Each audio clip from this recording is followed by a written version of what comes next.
Press 2 for representative. What's up, everybody? Welcome to the first episode of Press 2 for Representative. Happy to be here with you today. My name is Parker. I am joined here with Ian, and we are here to discuss a fascinating subject that we know everybody's been waiting for, and that is the subject of customer service. Very important thing. So, Ian, it's great to be here with you today. Thanks for being here with you, Parker. Co-hosting this exciting podcast with me. Just happy to be here today. Customer service is interesting. Obviously, it's something we deal with pretty much every day in some sense or another, whether we're giving it ourselves or receiving it. It's like the Wi-Fi, right? Customer service is like Wi-Fi. When it's good, nobody notices it. Everybody uses it. When it's bad, everybody loses their mind, right? I really like that. Did you just come up with that? Just now. Just came into my head. Well done. As you're talking about customer service. That's actually a perfect analogy. Yeah, but we're going to discuss the good, the bad, the beautiful, the ugly, the hot, the cold, all of the opposite items in this, and have some fun while we're doing it. AI is the biggest buzzword when it comes to customer service, with people saying that it's going to wipe out the need for all human interaction when it comes to customer service. Time will tell. Right now, we're still seeing a huge demand for it at our company, TELE-NET, which is a 30-year-old outsourced call center support service company. But we'll discuss that. We'll talk with people that are experts in the field, bring them on, let them share with us what they're seeing, what's going on, what the projections are. But today, we just wanted to give a general overview of customer service. In my opinion, customer service is extremely underrated. It's not the sexiest thing, I would say. I mean, when a company started, these founders of these companies have this passion for their brand new product that they've just created. They're very much focused in on the solutions that it provides to their customers. Customer service is not really the forefront of thought. Would you agree with that? Oh, I would 100% agree with you on, what customer service is. And I mean, it's when I think of customer service too, my mind comes to just answering phones and replying to emails. Yeah. But I think it's even a lot more than that. It's, reputation, it's trust, it's how people remember your brand. Everybody talks about marketing and companies ad, the Super Bowl, all about, a company's marketing strategy, trying to drive people to their product. But like you said, customer service is underrated and in the back of a lot of people's mind. And I think it's a bigger driving factor to success of a brand or success of a company than people think, and even executives think about. For sure. Here's a hot take. Maybe it's not that hot, but let's hear it. You could have the best product in the world and have it be absolutely ruined by terrible customer service. That's true. Yeah. Have you ever left a company or left a brand because of an experience yourself? 100%. I actually have a quote about that says, this is by Warren Buffett, actually, this quote. It says, "It takes 20 years to build a reputation and 5 minutes to ruin it. If you think about that, you'll do things differently." Very, very true. I was loyal to an airline for decades and decades. We had a flight that was delayed hours and hours, and as compensation, they awarded my family. I was traveling with, at the time, a family of 5. They awarded us $100 each voucher to kind of compensate for them being late to, and this for making us wait for so long. 11 months later, I go to use these vouchers that they credited to us, and they're gone. Like they cannot be found. I keep trying to reach out to this airline. I just get bounced back and forth between departments. Nobody is like, oh, well, it's this department. Other people are like, that department doesn't exist anymore. You got to talk to these people. Nobody was taking responsibility for it. And that compensation was just lost. And it left a bad taste in my mouth. And so I started flying another airline pretty quickly. So It's that easy. It's that easy. Yeah. Again, you could have an incredible product, and just by bad customer service, people are going to be gone in an instant.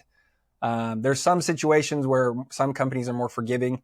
No company has perfect customer service, but there certainly are people that are more reputable and known for providing incredible customer service. I mean, Disney is huge, right? The Disney way, and everybody is, I mean, they're world renowned for the product that they put forth and the service to back it up. Zappos in the US, they're notorious for having just incredible customer service. Anybody else come to mind from you, Ian? Oh, great customer service. I can tell you the ones that have bad customer service. Let's hear it. Let's hear the flip side too. I mean, right now, top of mind, I'm pretty upset with Hertz, personally.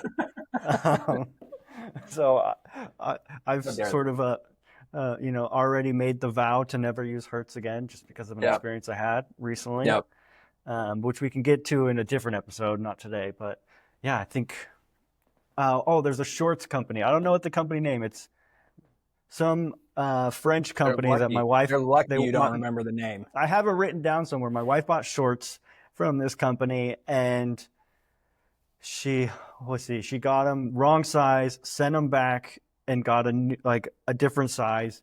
Never heard from them again. Yikes! And we've reached out like 5 times. Yeah. Just looking for a refund, looking for the new pair of shorts that we're supposed to get, but we haven't got them. And I even my emails, I've vowed to share this experience on social media, and I guess here I am right now sharing it today. And it goes back to that Wi-Fi analogy that you gave. Most of the time, people we expect some level of decent customer service, but the minute it sucks, all hell breaks loose. Yeah. So. And it's also funny. I mean, talking about the airline industry, just depending on the industry, there's usually somebody that stands out either for the good or the bad. Food, if you go to like fast food, maybe there's not terrible customer service reputation, but incredible customer service. Chick-fil-A is king with the my pleasures and the politeness and everything. Anybody else, any other industries or companies come to mind on either end of the spectrum for you, Ian? I mean, you've hit a lot of them. I think Ritz-Carlton. Some good customer experience. Yep. But yeah, it's an interesting world.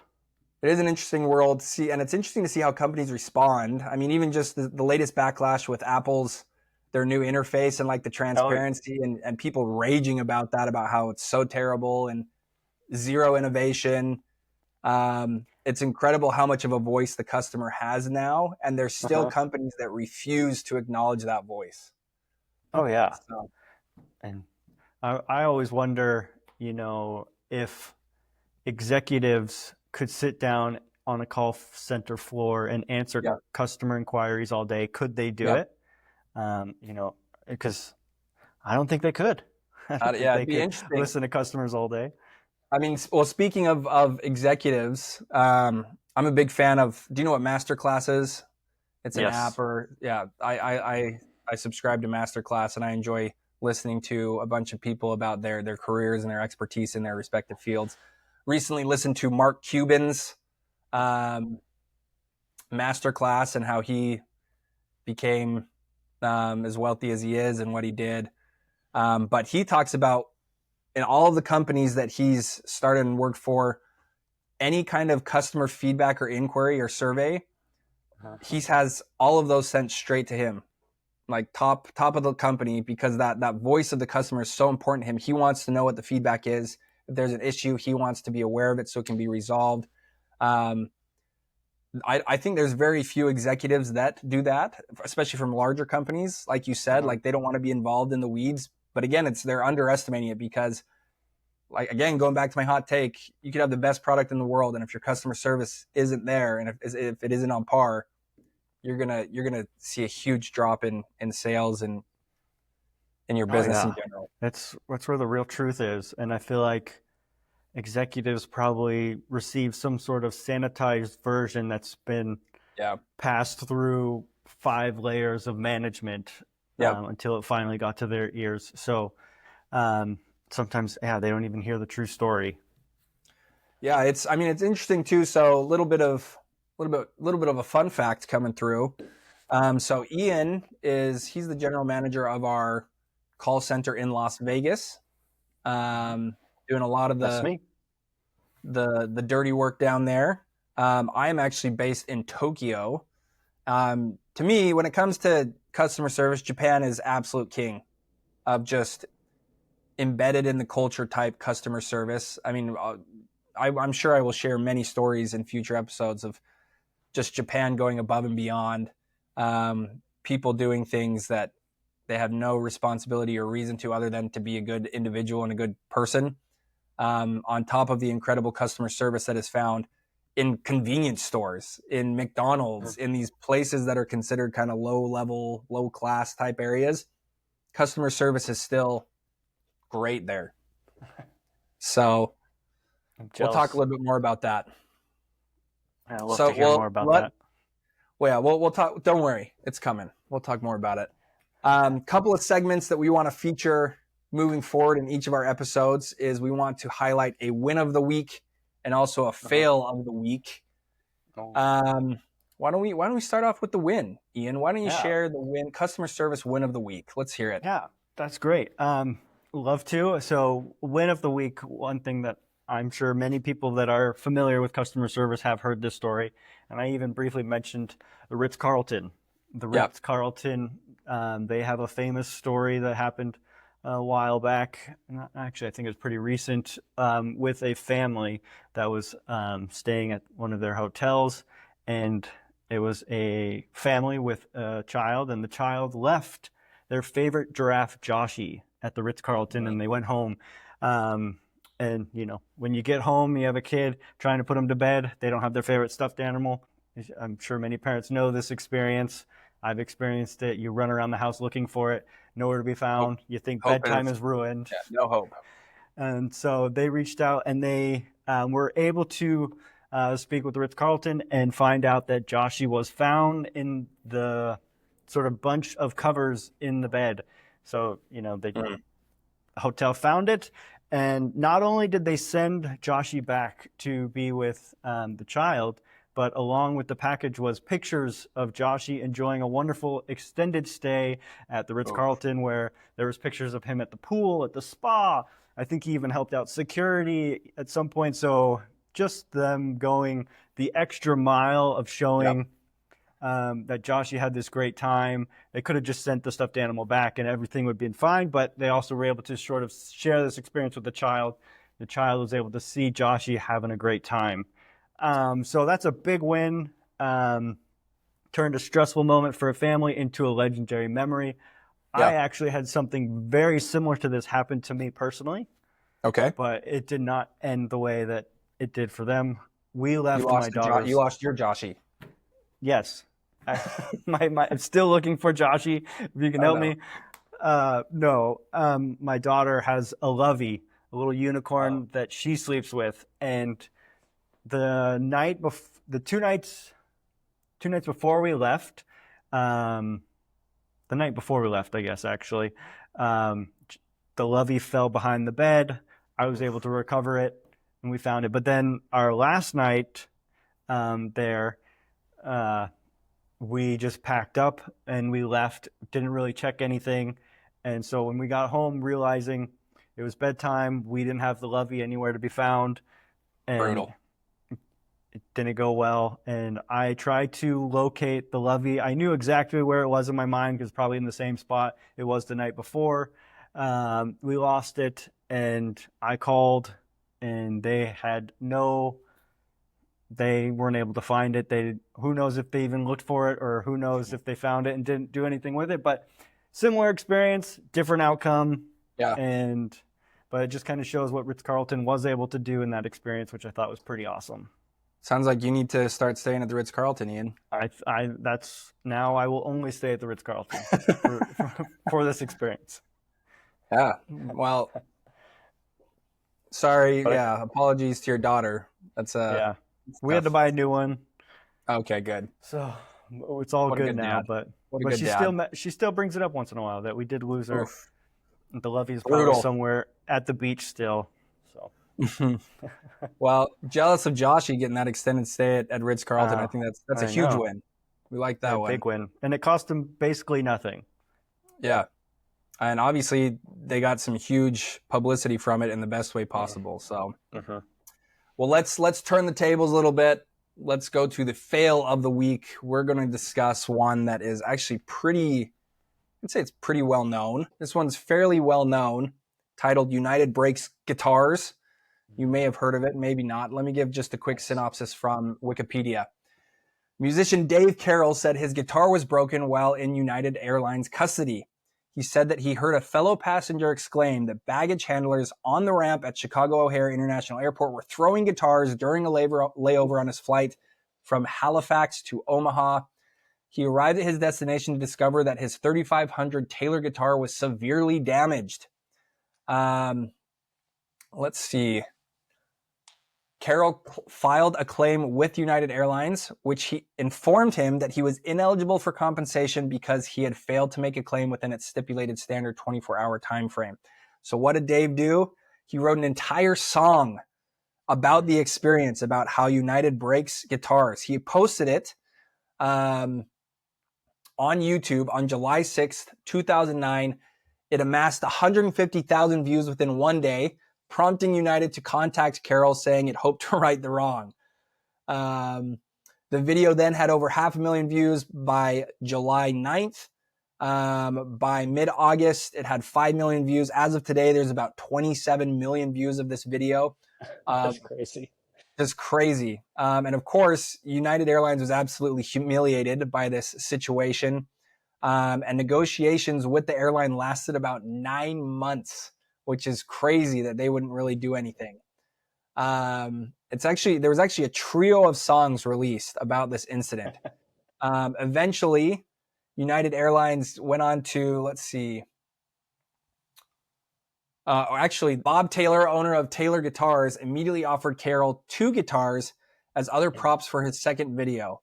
The song hit number 1 on the iTunes Music Store the week following its release, and the belated compensation offer of $3,000, which United donated to a jazz institute as a gesture of goodwill, failed to undo the damage of its image.